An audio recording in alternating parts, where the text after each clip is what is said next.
Welcome back. As I mentioned, we have Assemblywoman Cottie Petrie-Norris here. Well, welcome to the studio. Well, good morning. It is really nice to see you in 3 dimensions. I know. Yeah, it has been a while, but we're super happy that we're now able to accommodate at least a few interviews live. Yes. So thank you for joining us today. You know, lots going on, and of course, we just recently had that oil spill, which, from what I understand, wasn't as horrible as we all had thought originally. So that's really good news. But thank you for bringing us an update today. Yes, and as you said, initially the estimates were that this could have been as much as 144,000 gallons of oil that was spilt off the shores of Orange County. Those estimates have been revised down now, and investigators are looking at a range from a high-end estimate of 131,000 gallons to low end of 25,000. And while that is certainly welcome news, it really doesn't mitigate what a lasting disaster this is for our ocean, for our environment, for our local businesses, and really for our entire community. Right, and did they have very many, I mean, I know they don't know what the long-term effects are going to be, because I would assume that probably sinks down and gets kind of buried. But what about some of the initial things that they found? Were there lots of wildlife and animals and things like that? Well, we are already seeing some acute impacts. As I'm sure folks know, we've had oil washing ashore on beaches from Huntington Beach all the way down to San Diego, and there are cleanup crews out there every single day to clean up that oil. There's actually a team of 1,600 people working on the beaches. Well, we had talked about volunteers coming. Like you could volunteer if you wanted to, and they'd give you various amounts of jobs. Are they still looking for volunteers or no? The response from the community, I'm sure you won't be surprised, has been absolutely phenomenal. We've had almost 9,000 people sign up to volunteer. Okay. They've done a couple of volunteer cleanups over the weekend. There was a huge group of volunteers out at Ca.State Beach. So what we are being told is right now they actually have a sufficient supply of volunteers for the immediate cleanup effort, but there are certainly other ways to help and to get involved. Well, maybe if you happen to be on the beach, you could certainly let someone know that could maybe come down, because maybe they don't know there are certain areas. I mean, I would assume that we're just showing a picture that there seems to be, like you said, a lot of people who are probably scouring the beach for tar and for a variety of other things. What are some of the other things you guys are doing? It looks like we had a shore, like off the shoreline. What are you guys doing there? So the response has been under what's called a unified command, and that's brought together our federal, state, and local agencies, and the Coast Guard is the lead agency. So for the on-water cleanup, they've had a crew of boats and what's called skimmers. So they use boom to isolate the oil and then skim it off the ocean surface. So that's the on-water cleanup, and then on the shores, it's really folks kind of meticulously going through and gathering up those tar balls, and ensuring that that's not what we encounter when we go back to the beach. And that's going to take a while, because we will see over the next weeks and months, as that oil has sort of sunk down, it starts to form tar balls. They don't all come up at once, and so we're doing everything we can to gather those in the ocean. But if you are on the beaches, if you see a tar ball, please, what we're urging folks is don't try to pick it up. Don't try to clean the beach yourself. It's obviously very toxic and hazardous chemical. So originally we were told what they thought the cause was. Did they actually determine that it was caused by a ship's anchor, or what exactly is the cause? So yes, the investigators have confirmed that an anchor was involved. What they think happened is that there was an anchor strike weeks ago, maybe even months ago, that actually dragged a section of the pipeline along the ocean floor. Something, it's like 4,000 feet of pipeline that was dragged 100 feet. And what investigators are now trying to understand is when that anchor strike would have occurred. But the anchor strike eventually resulted in a rupture of 13 inches on the pipe, and that is on the evening of October 1st, what began to spew. Now they've shut that off, so it's not spewing anymore, right? Yeah, they were able to really quickly respond and really quickly contain that. So that was within 48 hours that the leak was contained. Now, the governor did call for a state of emergency for this. And so does that mean that the state pays for the cleanup right now, and then what happens after that? So you're right, the governor declared a state of emergency. He was here last week to visit the site and to announce a state of emergency. That does a couple things. It removes some red tape in the response and ensures that we're able to really swiftly mobilize all of our state resources to address this. Okay. But one thing that we really want folks to know is that we're going to ensure not just that we get to the bottom of what caused this accident, what do we need to do to avert another disaster like this in the future, but we are going to ensure that the responsible party is fully held accountable for all of the costs of cleanup, of remediation, for the damage it's caused to our environment, and also for the damages that it's caused to local businesses. Right. So the way that it works, there's an existing fund that all oil companies and operators pay into, so and those are the funds that are being used to address this cleanup and ensure that taxpayer dollars are not going to address this disaster. Okay, all right. And then if a particular business, is it just business? Well, I guess residents too. If they have something happen to them because of this, they have claims they can do, or? That's 100% correct. Okay. So, and again, we really want people to know about this. Yeah. So the operator is 100% responsible for the costs of remediation, of cleanup, and also for any damages or losses experienced by our residents or local businesses. And I think that the number is up there right now. There's a claims hotline, which is 866-985-8366. If you've been impacted, if your business has been impacted, call that claims hotline, begin to initiate a claim.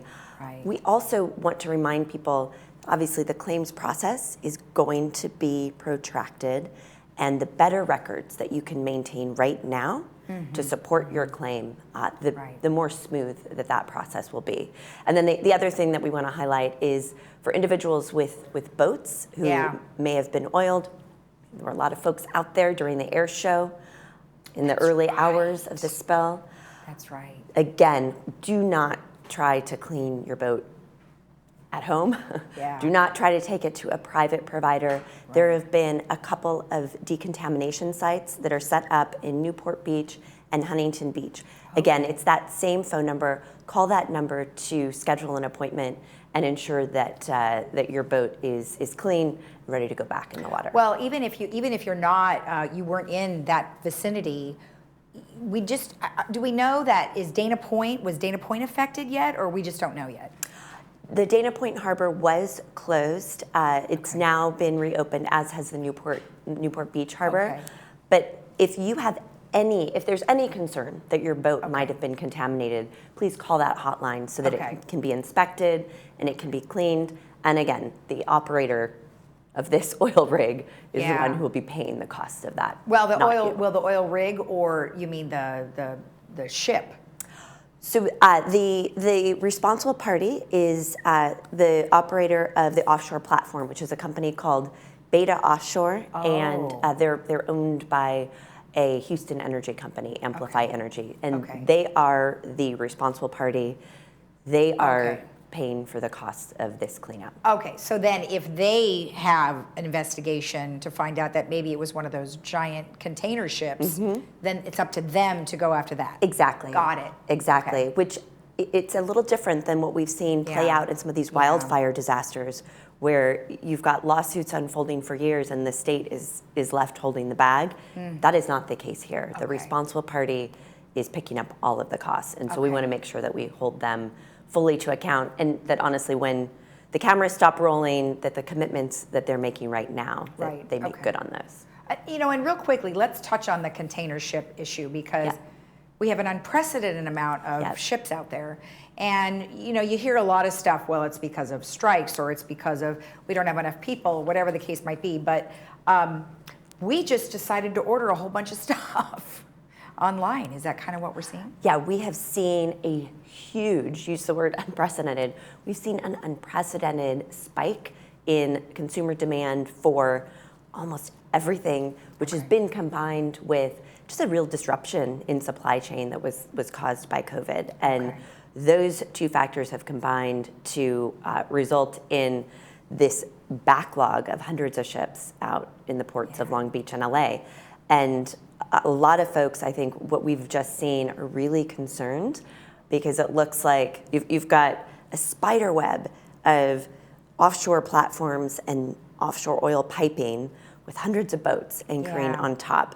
There are, of course, really, really detailed protocols for where ships are allowed to drop anchor. There's very detailed maps. But we want to make sure that we do not see another disaster and another accident occur in the midst of this. Well, exactly. And I know that some companies are saying, well, we're going to hire our own ships. Well, good luck. There's no room. Right? I can't imagine there being any room. All right. Well, we'll move on to something else. Now, you did mention COVID. So let's have an overview of what you see now. Well, and I'm really pleased that we're able to share some good news on the COVID-19 front. Right now, California has the lowest COVID-19 infection rate in the nation. We've also got one of the highest vaccination rates in the nation, with more than 67% of Californians fully vaccinated right now. And so we want to get those numbers, we want to get the vaccination numbers up, we want to keep driving the COVID-19 numbers down, but we are on the right path, and that light at the end of the tunnel is getting brighter than ever. And of course, as folks I'm sure are aware, we're starting to see a rollout of booster shots. So some individuals who received either the Pfizer or Moderna vaccine more than 6 months ago are now eligible for boosters. If you had the Moderna vaccine, it's for individuals who are immunocompromised. The Pfizer vaccine, it's for individuals who were immunocompromised. For older adults, folks working in high-risk occupations. And one thing I want to flag is that the CDC's advisory committee is meeting October 20th and 21st. So we're actually expecting to see an update on those recommendations following that meeting. So I'm going to ask you a hard question. Because, you know, you've got Texas banning mandates. You've got Florida also on the same path. Now, if we're the lowest number, is that something that the governor might also consider? Banning vaccine mandates or implementing implementing the mandates. Vaccine mandates, right? What we're seeing is that mandates are working when they've been implemented, whether it's in the healthcare sector. We've seen the airline industry implement them. As you may be aware, the president is pushing for a vaccine mandate nationwide for all employers. We know that the way that we end this pandemic, the way that we put this nightmare behind us, is to get vaccinated. It's a miracle of modern science, and we need to ensure that we are getting vaccinated so that we can keep everyone in our community safe. All right, thank you for that. All right, so money. You guys have some great stuff that happened recently. Tell me about that. That is right. Our legislative session for the year wrapped up in September. And we, with this year's budget, have made some historic investments in really critical priorities and in things that I believe will help us address some of California's toughest challenges. We're making historic investments in education, in combating homelessness, in building climate resilience, in closing the digital divide and providing universal broadband for all Californians. Oh wow, that's great. Now, you know, let me ask you about the homelessness, because that's always a real source of contention between people when we're talking about that. What do you think the $12 billion will go towards? Is it housing? Is it mental care? What is it for? The answer is all of the above. So we know that to address the homelessness crisis, we need housing, we need supportive services, we need a better system of mental health care. And that has been a real priority for me, and that's why this year one of the things that I worked on securing funding for the district was Orange County's Be Well, which is our system of mental health and behavioral health care services, secured funding in the budget to support a second Be Well Health and Wellness Hub that's going to be built in Irvine. Oh, really? Oh, that's great. Yeah, we had talked to some of those folks, and I'm happy to hear that they have made lots of progress. But again, it's one of those really touchy subjects, because if you have somebody who is homeless and they don't want the help, it's like, how do you help them if they don't want the help? I don't know how to answer that. Well, you're absolutely right. It's one of our toughest challenges, and we know that there isn't a one-size-fits-all approach, right? Yeah. There are some folks who have had a health crisis, who have been evicted, who have fallen on hard times, and so those are the folks where they need a helping hand. Maybe they need some job training, they need some temporary housing. Mm-hmm. Then we also have a population where we need to provide better services for substance abuse treatment, better services for mental health care. And California's system of mental health care services has been broken for quite some time. But I think the good news is here in Orange County, we're making some really, really good strides. As I said, we're implementing a second hub for the Be Well services. Right. And we're also rolling out mobile clinics under the Be Well brand as well. Okay. Well, that's good. I certainly hope that does take hold and you're able to be successful with that, because we certainly do need it. And it's maybe we can do something and show others that it can be done. So absolutely. That's awesome. Real quick, just want to touch a little bit about some of the community wins that you have. There's been a few things, so maybe you can touch on some of those. Yeah, one of the reasons, Lisa, that I ran for office was I felt like our district was getting shortchanged in Sacramento, and proud of the work we've been able to do on the legislative side, and also proud that we've been able to secure funding for some important projects and initiatives right here at home, including open space preservation, the final phase of restoration at Crystal Cove. Oh, that's great. As I mentioned, funding for Be Well, and we've also secured funding for a regional fire safety training center here in the county. Okay, that's awesome. Well, congratulations on those. That's awesome. Okay, quick upcoming events. You got a Veteran of the Year ceremony coming. Yes, we want to flag this and invite the community to join us. It's our annual Veteran of the Year celebration. We'll be holding it this year on Wednesday, November 3rd, and we'll be at the American Legion in Newport Harbor. It's an opportunity for us to honor the men and women who have sacrificed so much for this country and given so much to our community. Wonderful, wonderful. And then you have, well, that's the one thing that you really wanted to mention. Was there any other things? Are you going to be doing any more town halls? Yes, we have a regular schedule of virtual town halls. Folks can find out more about that either on our website or on our Facebook page. And I always like to just say, if there's anything that we can do, if you've got questions about the oil spill, if you need help with a state agency, please reach out. My office is here to help. All right, excellent. And those numbers are right now on your screen, so you can check that out. Call her at 949-251-0074, then there's the website. Or you can always Google your name, which is super unique, Cottie, which is very easy to find you everywhere. That's the easiest way to find me. Well, thank you so much for coming in studio. I appreciate it. Well, thanks, Lisa. Always so good to catch up with you. All right, you too. All right, stick around. We'll give you a quick movie preview of what's coming up next. We'll be right back.